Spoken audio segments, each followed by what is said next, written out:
Hello hello hello students, आप सभी का बहुत बहुत स्वागत करता हूं मैं हमारे यूट्यूब चैनल जीनोम पर।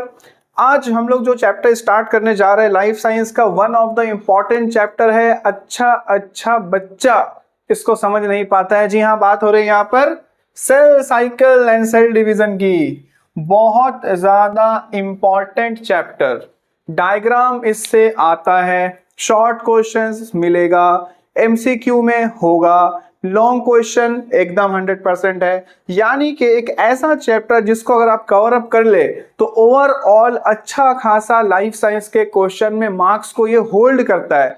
उसी तरीके से हम लोगों को भी इस चैप्टर में होल्ड रखना है अपना, ताकि हर एक क्वेश्चन को, आने वाला हर एक क्वेश्चन को हम लोग सॉल्व कर पाए। तो आज से हम लोग स्टार्ट करने वाले अपना बहुत ही ज्यादा इंपॉर्टेंट, साथ ही साथ घबराने की बात नहीं है, लेकिन साथ ही साथ कॉम्प्लेक्स चैप्टर है। कॉन्सेप्ट बहुत ही ज्यादा इंपॉर्टेंट है इस चैप्टर में। आपको डायग्राम कराएंगे, आपको हर एक कॉन्सेप्ट आपको समझाएंगे, हर एक टॉपिक को आपको बहुत ही ज्यादा अच्छे से समझना है। मेरे साथ तैयार हो जाइए, ईयरफोन्स लगाइए, नोट्स कॉपी लीजिए। चलिए शुरू करते हैं इस चैप्टर को जिसका नाम है cell cycle and cell division. देखिए जी, हम लोगों के सिलेबस में इस पूरे चैप्टर को दो पार्ट में डिवाइड किया गया है। इस पूरे चैप्टर को दो पोर्शन में, दो पार्ट में, ऐसा बोल लो दो टॉपिक में डिवाइड किया गया है। जहां हम लोग इस चैप्टर के फर्स्ट पोर्शन में, फर्स्ट भाग में, पहले भाग में हम लोग पढ़ते हैं डीएनए एंड आरएनए के बारे में।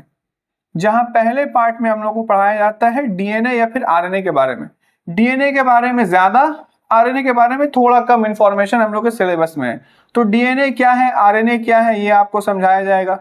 आपको पढ़ाया जाएगा चैप्टर के शुरुआत में क्रोमोसोम के कॉन्सेप्ट के बारे में। ये सब आपका पार्ट 1 है। डीएनए के बारे में पढ़ेंगे, आरएनए के बारे में पढ़ेंगे, क्रोमोसोम के बारे में पढ़ेंगे। ये वो जगह है जहां पे आपको जीन के बारे में पढ़ाया जाएगा। डीएनए आरएनए के बारे में पढ़ेंगे, क्रोमोसोम के बारे में पढ़ेंगे, जीन के बारे में पढ़ेंगे। ये सब एक दूसरे से रिलेटेड चीज है। क्या है बाबू, ये सब एक दूसरे से रिलेटेड चीज है। ये आपको चैप्टर के फर्स्ट टॉपिक में हम लोग पढ़ने वाले हैं। और चैप्टर का जो सेकंड टॉपिक है इसमें आपका एग्जैक्टली सेल डिवीजन आएगा। इसमें आपका एग्जैक्टली सेल डिवीजन आएगा। हाँ, वही टॉपिक जो अच्छा बच्चा का रात का नींद उड़ा करके रखता है। जैसे कौन सा सेल डिवीजन, माइटोसिस, जिससे सबसे ज्यादा क्वेश्चन पूछा जाता है। दूसरा एक और सेल डिवीजन आप लोगों को पढ़ना है, थोड़ा उससे कम डिटेल में पढ़ना है, जिसका नाम है मियोसिस। क्वेश्चन तो इससे भी आएंगे, इससे थोड़ा कम सिलेबस में ऐड किया गया।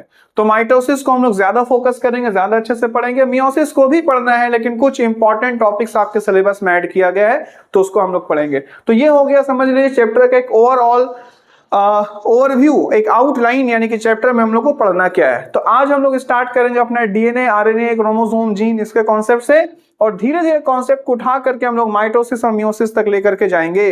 तो इनिशियल के क्लासेस, लेक्चर नंबर 1, 2, 3, ऐसे इनिशियल का जो लेक्चर होगा आप लोगों के लिए बहुत ही ज्यादा इंपॉर्टेंट होगा। क्योंकि यहाँ का जो कॉन्सेप्ट है, अगर इस कॉन्सेप्ट को आप सीखेंगे, इस कॉन्सेप्ट को अगर आप सीखेंगे, तभी आप माइटोसिस और मियोसिस के कॉन्सेप्ट को सीख पाएंगे।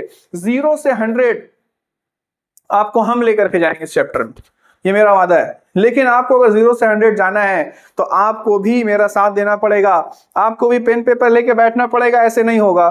चैप्टर को स्टार्ट कर रहे बाबू, बड़ा ध्यान से कॉन्सेप्ट को उठा रहे हैं, आराम आराम से सुनते जाइएगा। एकदम आपके कॉन्सेप्ट को ऐसा स्मूथली उठा करके खड़ा करेंगे कि आपको पता भी नहीं चलेगा, और सेल डिवीजन को आप होल्ड कर लेंगे। ठीक है जी, चलिए मान लेते हैं कि हम लोगों का cell cycle and cell division का पॉइंट समझ गए। अब एकदम माथा को, दिमाग को एकदम शांत कीजिए, और एकदम बेस लाइन से आपको वहां पे हम लेकर के चलते हैं। मान लेते हैं कि हम लोग का बॉडी है, अपने बॉडी से ही एग्जाम्पल को स्टार्ट कर देते हैं। ठीक है, मान लेते हैं कि ये है कोई भी एक बच्चा जो हम लोग का YouTube वीडियो देख रहा है। कोई भी ये बच्चा है, होपफुली बहुत जल्दी इसमें से किसी बच्चे का नाम हम जरूर लिख पाए। कमेंट में अगर आप अपना नाम कमेंट कीजिएगा तो आपको हम एज अ कैरेक्टर चुनेंगे और आपको एज अ कैरेक्टर बनाएंगे। तो अगर आप चाहते हैं कि आपका नाम आए YouTube वीडियो में तो कमेंट कर दीजिए अपना नाम। तो यहाँ पर मान लेते हैं कि कोई बच्चा है, फिलहाल इस बच्चे का नाम है कुछ भी रोहन। इस बच्चे का नाम है रोहन। ठीक है, हम लोग जानते हैं कि कोई भी चीज जो जीवित है, कोई भी चीज जो जिंदा है, कोई भी चीज जो जिंदा है, कोई भी चीज जो जीवित है, वो सबका इकाई, सबका यूनिट सेल है।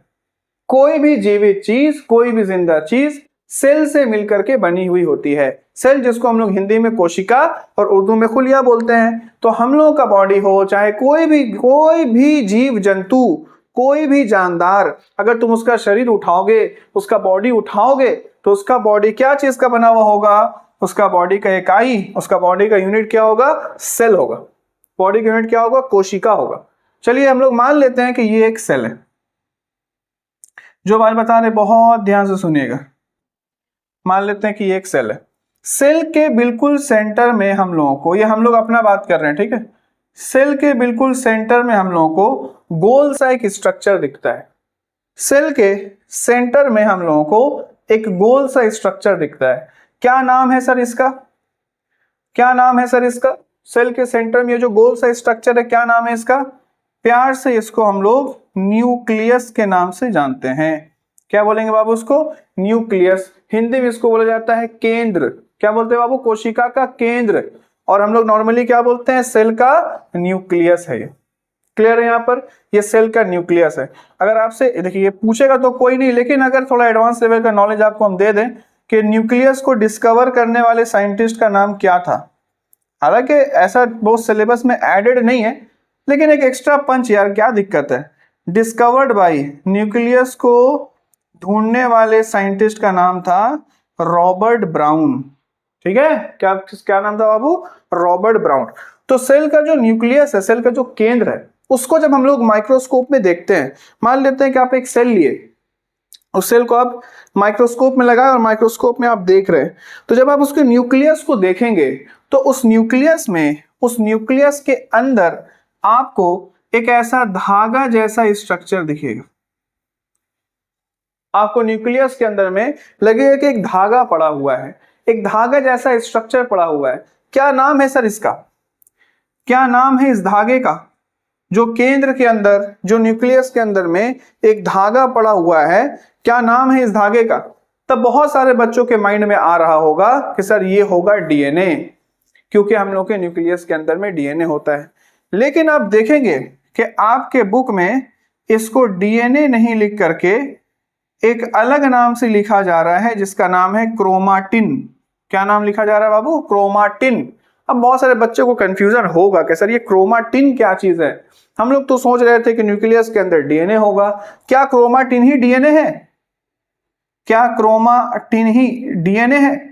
ये हर एक सवाल से हम लोग पर्दा उठाएंगे धीरे धीरे करके। अभी तक हम लोग ये समझे कि कोई भी लिविंग और जीवित चीज का, कोई भी लिविंग ऑर्गेनिज्म को जो बॉडी है, जो शरीर है, वो कोशिका यानी सेल से मिलकर बना हुआ होता है। सेल के बिल्कुल सेंटर में एक गोल सा स्ट्रक्चर होता है, इसको न्यूक्लियस या केंद्र बोलते हैं, जिसको रॉबर्ट ब्राउन नाम का साइंटिस्ट ढूंढा है। इस न्यूक्लियस के अंदर में हम लोगों को एक धागा दिखता है, जिस धागा का नाम है क्रोमाटिन। अब ये क्रोमाटिन क्या डीएनए है? क्रोमाटिन कैसे बनता है? क्या है ये क्रोमाटिन? इसके ऊपर भी हम लोग बात करेंगे। तो हम लोग ये समझते हैं कि अगर हम लोग ये जानते हैं कि हम लोगों के न्यूक्लियस में डीएनए होता है, तो फिर हम लोगों के न्यूक्लियस में क्रोमाटिन कहां से आया? इसको याद रखोगे, ये क्वेश्चन है हम लोग के लिए, इसको हम लोग सॉल्व करेंगे। ये हम लोग का क्वेश्चन है कि क्रोमाटिन कहां से आया। अभी हम लोग हेडिंग लगा रहे हैं हम लोग के न्यूक्लियस के अंदर ये जो क्रोमाटिन है ये क्या है। यहीं से हम लोग पूरा कॉन्सेप्ट सीखेंगे। हम लोग के न्यूक्लियस के अंदर ये जो धागा है, धागा को इंग्लिश में क्या बोलते हैं बाबू?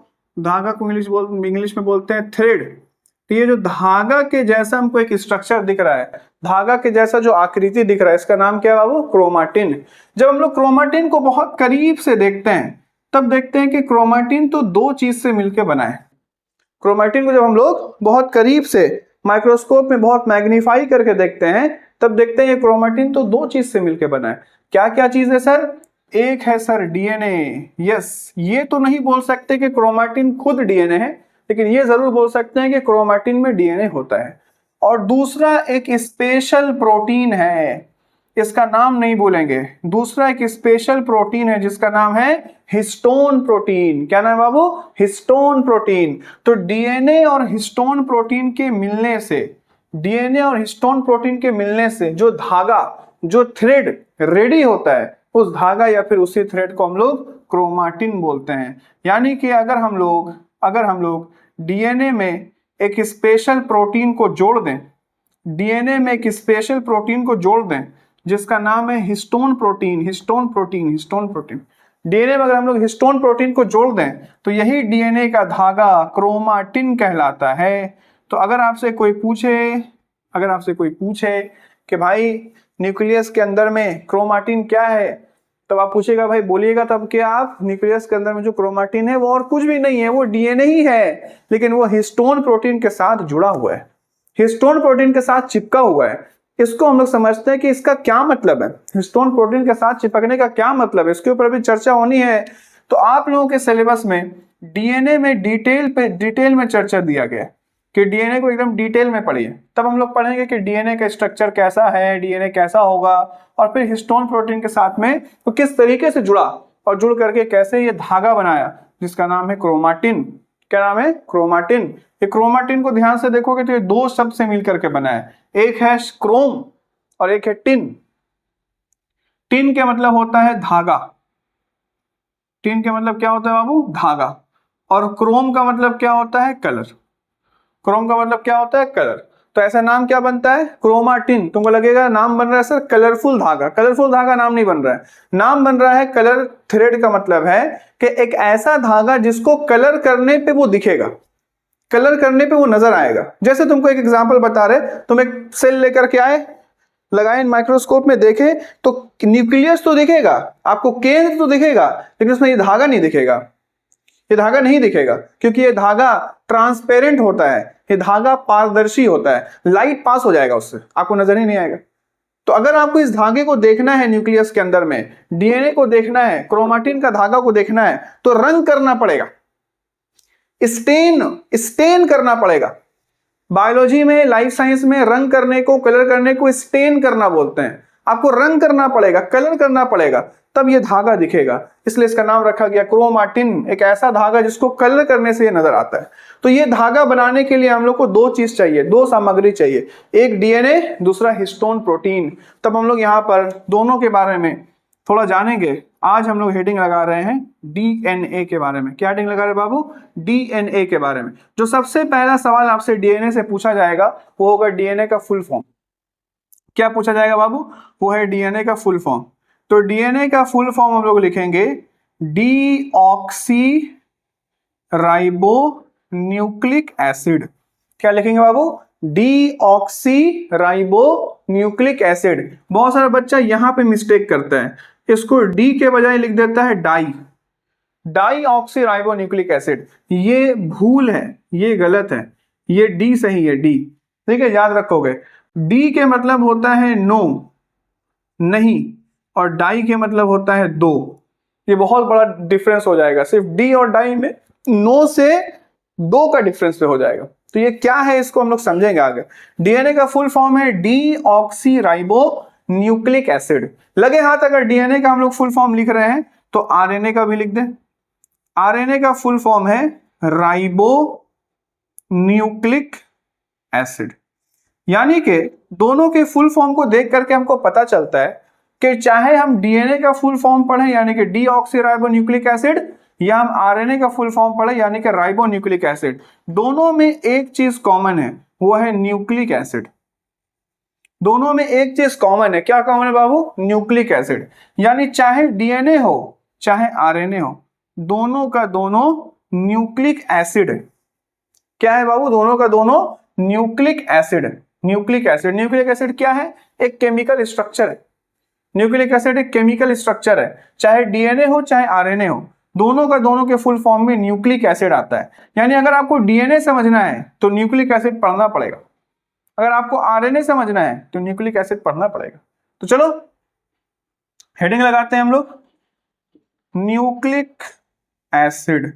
क्या होता है सर ये न्यूक्लिक एसिड? बहुत ही ठंडा मात्रा से ध्यान से चीज को समझने का कोशिश कीजिएगा। न्यूक्लिक एसिड कुछ भी नहीं है, न्यूक्लिक एसिड एक चेन है ऑफ क्या? सबसे बड़ा सवाल, सर आप न्यूक्लिक एसिड को एक चेन बोल रहे हैं तो ये क्या चीज का चेन है? एक एग्जांपल समझते हैं। मान लेते हैं कि आप एक ज्वेलरी शॉप में जाते हो, कहाँ जाते हो? एक ज्वेलरी शॉप में जाते हो। एक ज्वेलरी शॉप मतलब जहाँ पे सोना गहना का सामान मिलता है, आप वहां जाते हो। आप वहां देखते हो उस ज्वेलरी शॉप में कि एक मोती का नेकलेस है। क्या है बाबू? एक मोती का नेकलेस है। लड़की लोग तो और ध्यान से सुन रही होगी। एक मोती का नेकलेस है, ऐसा समझ लो, एक मोती का नेकलेस। तुम उस नेकलेस को उठाते हो। नेकलेस को ऐसे उठाए, ये जो नेकलेस का पूरा चेन है, ये नेकलेस क्या है? एक पूरा चेन है। ये चेन क्या चीज का बना हुआ है? ये चेन मोती का बना हुआ है। तो अगर हम तुमसे पूछें कि अगर इस चेन का इकाई क्या है, यूनिट क्या है, तो तुम क्या बोलोगे कि सर इस चेन का इकाई एक एक मोती। इस चेन का इकाई क्या है? इस चेन का इकाई एक एक मोती है। यानी कि इस चेन का यूनिट क्या है? इस चेन का इकाई एक एक मोती है। तो इस एक एक यूनिट को क्या बोलेंगे? एक एक यूनिट को बोलेंगे मोनोमर। क्या बोलेंगे बाबू? मोनोमर। यानी कि अगर मेरे पास में एक मोती का चेन है, मोती का एक नेकलेस है, वो जो गले में पहनने वाला मोती का नेकलेस है, उसमें से एक मोती, दूसरा मोती, तीसरा मोती, चौथा, पांचवा, छठा, सातवां, आठवां, ऐसा 50, मान लो 20-30 जो भी मोती का एक पूरा चेन है, हर एक मोती उस चेन का इकाई है। और हर एक इकाई को हम लोग क्या नाम दिए हैं? मोनोमर। तो हर एक मोती क्या है? मोनोमर है। एक मोनोमर, दो मोनोमर, तीन मोनोमर, चार मोनोमर, पांच मोनोमर, छह मोनोमर, सात मोनोमर, जितना भी मोनोमर है यहाँ पे हम लोग जितना बनाए गिन लेते हैं। 1 2 3 4 5 6 7 8 9, मान लेते हैं कि 9 मोती है इसके अंदर में। यानी कि टोटल कितना मोनोमर है? टोटल 9 मोनोमर है। तो एक एक इकाई को जोड़ने से जो चेन बना, एक एक इकाई को जोड़ने से जो चेन बना, इस पूरे चेन को यहां ध्यान दोगे, इस पूरे चेन को हम लोग बोलते हैं पॉलीमर। क्या बोलेंगे बाबू? पॉलीमर।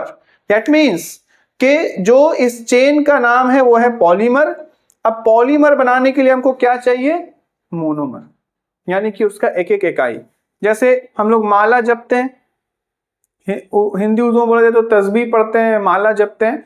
तो आदमी माला जप रहा है या तस्बीह पढ़ रहा है, तो आप एक एक तस्बीह या एक एक जो माला जप रहे हैं वो एक एक है मोनोमर। पूरा माला को कंप्लीट कर लिए, पूरा तस्बीह को कंप्लीट कर दिए, पूरा तस्बीह मिलकर के बनाया पॉलीमर। तो हम लोग जैसे माला जप रहे हैं, monomer monomer monomer monomer monomer monomer monomer monomer monomer monomer, पूरा माला, पूरा तस्बीह पढ़ लिए, सब मिला के बन गया पॉलीमर। तो एक एक मोती हो गया, एक एक माला का मोती हो गया मोनोमर, पूरा कंप्लीट किए तो पॉलीमर। यहां तक समझ में आया? मोनोमर पॉलीमर कॉन्सेप्ट समझ में आया? थोड़ा टफ चैप्टर है, दिमाग लगा के बैठोगे। मोनोमर पॉलीमर कॉन्सेप्ट समझ में आ गया? तो अगर हम तुमको बोल दें कि न्यूक्लिक एसिड एक चेन है, क्या बोले हम तुमको? न्यूक्लिक एसिड एक चेन है, तो हम लोग जानते हैं चेन एक पॉलीमर होता है। तो हम लोग ये मान सकते हैं कि न्यूक्लिक एसिड भी एक पॉलीमर है। न्यूक्लिक एसिड भी क्या है? एक पॉलीमर है। तो सबसे बड़ा सवाल कि सर अगर न्यूक्लिक एसिड पॉलीमर है तो जरूर कोई ना कोई इसका मोनोमर भी तो होगा, इकाई भी तो होगा, तब तो चेन बनेगा। तो सर आप ये बताइए कि न्यूक्लिक एसिड का जो पॉलीमर है उसका मोनोमर का नाम क्या है? तब आप बोलेंगे कि सर उसके मोनोमर का नाम है न्यूक्लियोटाइड। क्या नाम है बाबू? न्यूक्लियोटाइड। ये सबको बहुत अच्छे से सीखेंगे, तभी डीएनए आरएनए समझ पाएंगे, तभी आप माइटोसिस मियोसिस समझ पाएंगे, तभी क्रोमोसोम जीन समझ पाएंगे।